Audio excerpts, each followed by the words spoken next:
नमस्कार सर्वांना, तुम्हा सर्वांचे स्वागत आहे कायद्याच्या बाराखडी या चॅनलवर। महाराष्ट्रात जमीन व्यवहार करताना वर्ग 1 आणि वर्ग 2 हे दोन मुख्य प्रकार हमखास समोर येतात। अनेक शेतकरी, जमीनधारक, गृहनिर्माण संस्था आणि उद्योगांकडे वर्ग 2 जमीन असते, ज्यामुळे विक्री, गहाण, बांधकाम किंवा वारसा हस्तांतरणात मोठ्या अडचणी येतात। वर्ग 2 जमिनीवर थेट व्यवहार करता येत नाहीत, त्यासाठी शासनाची परवानगी आणि बहुतेकदा नजराना म्हणजेच प्रीमियम किंवा अधिमूल्य भरावा लागतो। वर्ग 1 आणि वर्ग 2 जमिनीमध्ये नेमका फरक काय? वर्ग 1 जमीन ही पूर्ण मालकी हक्काची फ्री होल्ड जमीन असते। मालकाला जमीन मुक्तपणे विक्री, खरेदी, गहाण ठेवणे, वारसा देणे, बांधकाम किंवा इतर कोणतेही व्यवहार करण्याचा पूर्ण अधिकार असतो।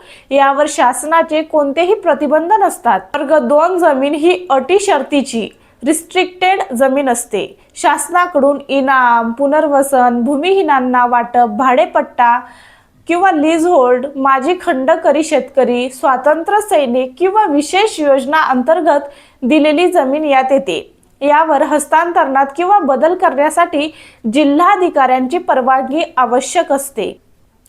बहुतेकदा जमिनीचा विहित वापर, उदाहरणार्थ शेतीचा, पाळावा लागतो आणि 5 ते 10 वर्ष अट असते। वर्ग 2 जमीन वर्ग 1 मध्ये रूपांतरित केल्यास मालकाला पूर्ण मालकी हक्क मिळतात, जमिनीचे बाजार मूल्य वाढते आणि कर्ज, विक्री किंवा विकास सोपे होते। ही प्रक्रिया महाराष्ट्र जमीन महसूल संहिता 1966 च्या कलम 29A आणि महाराष्ट्र जमीन महसूल भोगवटदार वर्ग 2 आणि भाडेपट्ट्याने प्रदान केलेल्या जमिनी भोगवटदार वर्ग 1 मध्ये रूपांतरित करणे। कोणत्या जमिनीचे रूपांतरण शक्य आहे? वर्ग 2 मध्ये सुमारे 16 प्रकारच्या जमिनी येतात, जसे भूमिहीनांना वाटप केलेली, पुनर्वसन जमीन, इनाम जमीन, हैदराबाद इनाम वगळता भाडेपट्टा जमीन, माजी खंडकरी शेतकरी जमीन। रूपांतरण शक्य आहे। कृषी, रहिवासी, वाणिज्य किंवा औद्योगिक प्रयोजनासाठी दिलेल्या बहुतेक जमिनी आता बघूया रूपांतरण शक्य नाही। सीलिंग कायद्याअंतर्गत अतिरिक्त जमीन वाटप, आदिवासी जमीन, देवस्थान इनाम, वन जमीन किंवा राखीव जमीन, न्यायालयीन वादात अडकलेली, तपासणी आवश्यक असलेली। प्रक्रिया सुरू करण्यापूर्वी तलाठी किंवा तहसीलदाराकडे जमिनीची पात्रता तपासा। नवीन अपडेट्स डिसेंबर 2025 पर्यंत सवलतीच्या दराने रूपांतराची मुदतवाढ। मंत्रिमंडळाने 11 डिसेंबर 2025 रोजी निर्णय घेऊन सवलतीची मुदत 31 डिसेंबर 2026 पर्यंत वाढवली आहे। यापूर्वी ही मुदत 31 डिसेंबर 2025 होती। हैदराबाद इनाम जमीन डिसेंबर 2025 मध्ये विधानसभेत संशोधन पारित करून अशा वर्ग 2 जमिनीचे विनाशुल्क मुक्त म्हणजेच फ्री रूपांतरण शक्य झाले। मराठवाडा आणि चंद्रपूर भागातील हजारो लाभार्थी आहेत। त्यानंतर गृहनिर्माण संस्थांसाठी विशेष सवलत। स्वयं पुनर्विकास करणाऱ्या संस्थांना प्रीमियम फक्त 5 ते 10 रेडी रेकनर दरावर 20% अतिरिक्त FSI देणे आवश्यक। काही प्रकरणात शिथिल सुद्धा केले। 5 वर्षाच्या वापर अटीत शिथिलता, न्यायालयीन प्रकरण किंवा इतर कारणांमुळे अट पूर्ण न झाल्यास शिथिलता करता येते।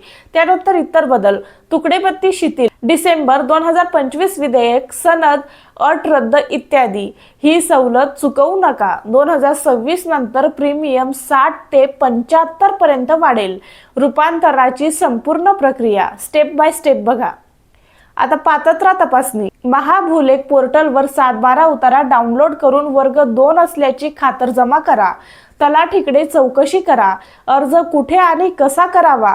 जमीन ज्या तालुक्यात आहे त्या तहसीलदार कार्यालयात अर्ज सादर करा। काही जिल्ह्यात ऑनलाईन सुविधा उपलब्ध। महसूल पोर्टल तपासा। अर्जाचा नमुना, उपरोक्त जमीन महाराष्ट्र जमीन महसूल भोगवटदार वर्ग 2 आणि भाडेपट्ट्याने प्रदान केलेल्या जमिनी भोगवटदार वर्ग 1 मध्ये रूपांतरित करणे। नियम 2019 परंतु सुधारित 2023 अन्वये भोगवटदार वर्ग 1 मध्ये रूपांतरित करण्यासाठी अर्ज करीत आहे। अर्जात नमूद करा गट नंबर, क्षेत्रफळ, गाव, तालुका, जिल्हा, जमिनीचा इतिहास, मूळ वाटप, आदेश क्रमांक। आवश्यक कागदपत्रे बघा। पूर्ण यादी, सदस्थितीचा 7/12 उतारा, ऑनलाईन प्रमाणित।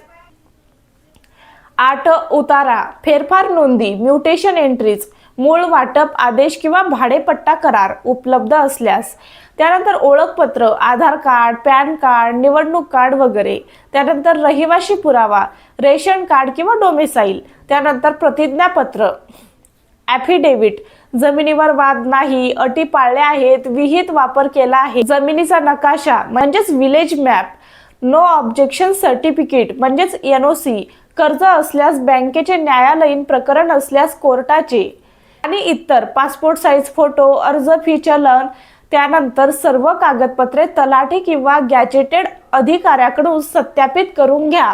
अपूर्ण कागदपत्रांमुळे अर्ज रद्द होऊ शकतो. तपासणी प्रक्रिया बघा. तहसील कार्यालय चौकशी करते. जमीन अतिक्रमण, कर्ज, न्यायालयीन वाद, शासकीय देयके आहे का, त्यानंतर विहित वापर, उदाहरण कृषी जमिनीवर शेती केली का, तपासले जाते. हे सर्व तपासले जाते. त्यानंतर तलाठी किंवा मंडळ अधिकारी साईट व्हिजिट करू शकतात. सर्व ठीक असल्यास प्रस्ताव जिल्हाधिकारी कार्यालयाकडे पाठवला जातो. मंजुरी आणि नजराना प्रीमियम भरणे, जिल्हाधिकारी किंवा सक्षम प्राधिकारी मंजुरी देतात.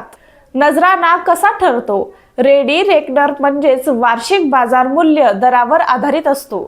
सवलतीत 2026 पर्यंत, रहिवाशी स्वयंपुनर्विकास 5 ते 10%, कृषी 50% किंवा कमी, विशेष प्रकरणे इनाम माजी खंडकरी 0 किंवा नाममात्र नजराना. 2026 नंतर 60 ते 75% पर्यंत नजराना भरल्यानंतर चलन जोडून अंतिम मंजुरी होते. अंतिम नोंद आणि पूर्णता बघा. मंजुरीनंतर 7/12 उतार्यावर भोगवटदार वर्ग 1 नोंद घेतली जाते. रूपांतरण पूर्ण झाल्यानंतर जमीन मुक्तपणे व्यवहारयोग्य होते. प्रक्रियेत किती वेळ आणि खर्च लागतो? तर वेळ बघा. कागदपत्रे पूर्ण असल्यास 6 ते 12 महिने. नवीन परिपत्रकानुसार जिल्हाधिकारी कार्यालय. त्यानंतर खर्च बघा. अर्ज फी नाममात्र, काहीशे रुपये. नजराना लाखोंमध्ये, क्षेत्रफळ आणि स्थानावर अवलंबून. वकील, तज्ञ फी. अडचण आल्यास RTI दाखल करा किंवा विभागीय आयुक्तांकडे अपील करू शकता. आता सावधानता आणि महत्त्वाच्या टिप्स बघा. प्रक्रिया वेळखाऊ असते, त्यामुळे सर्व कागदपत्रे अचूक ठेवा. फसवणुकीपासून सावध व्हा. फक्त अधिकृत कार्यालयात अर्ज करा. वकील किंवा जमीन तज्ञाची मदत घ्या. ऑनलाईन तपासा. महाभूलेख पोर्टलवर उतारे, फेरफार पहा. सवलत मुदत 2026 चुकवू नका, नंतर खर्च दुप्पट होईल. विशिष्ट प्रकरण, उदाहरणार्थ गृहनिर्माण संस्था असल्यास स्थानिक तहसीलदार किंवा जिल्हाधिकारी कार्यालयात थेट चौकशी करा. ही प्रक्रिया पूर्ण केल्याने तुमच्या जमिनीचे मूल्य आणि उपयोगिता खूप वाढते. अधिकृत माहितीसाठी महसूल विभागाच्या वेबसाईट किंवा स्थानिक कार्यालयाशी संपर्क साधा.